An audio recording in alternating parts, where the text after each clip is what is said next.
અને પછી માં યશોદાજીએ હાથની અંદર સરસવ, દહીં અને મીઠું લીધું અને હાથમાં લઈ એની ઉપર સાડીનો પાલવ ઢાંકી અને પરમાત્માના બારે અંગેથી જેમ નાના બાળકની નજર ઉતારતા હોય એમ નજર ઉતારી.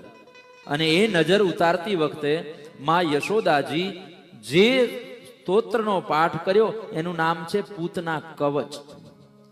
ઘરમાં નાનું બાળક હોય અને એને વારંવાર જો નજર લાગી જતી હોય તો આ રીતે આ પૂતના કવચ દ્વારા એ બાળકની નજર ઉતારવામાં આવે તો તરત નજર દૂર થઈ જાય.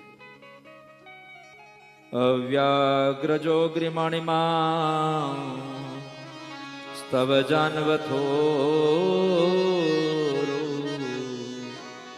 યજ્ઞોચ્યુત કટિતટમ જઠરમ હયાસ્ય યત્કેશવસ્તવદુરઈસનીસ્તુ કંઠમ વિષ્ણુર્ભુજમ મુખમુરુ ક્રમૈશ્વરકમ. એ ભગવાન અજન્મા, તમે આ બાળકના ચરણોની રક્ષા કરજો. ત્યારબાદ કહ્યું, હે યજ્ઞ નારાયણ, તમે આ બાળકની કટી કેતા કમરની રક્ષા કરજો.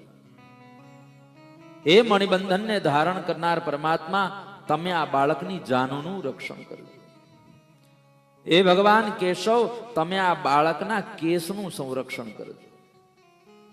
એ ભગવાન ઈશ્વર, તમે આ બાળકના કંઠનું સંરક્ષણ કરજો. વિષ્ણુ ભુજમ, એ ભગવાન નારાયણ, તમે આ બાળકની ભુજાઓનું રક્ષણ કરજો. મુખમ ઉરુક્રમ, હે ભગવાન ઉરુક્રમ, તમે આ બાળકના મુખનું રક્ષણ કરજો. ચક્રગ્રત સહગહદો હરિરસ્તુ પશ્ચાત, હે ભગવાન, દશે દિશાઓમાંથી પરમાત્મા તમે આ બાળકનું રક્ષણ કરો.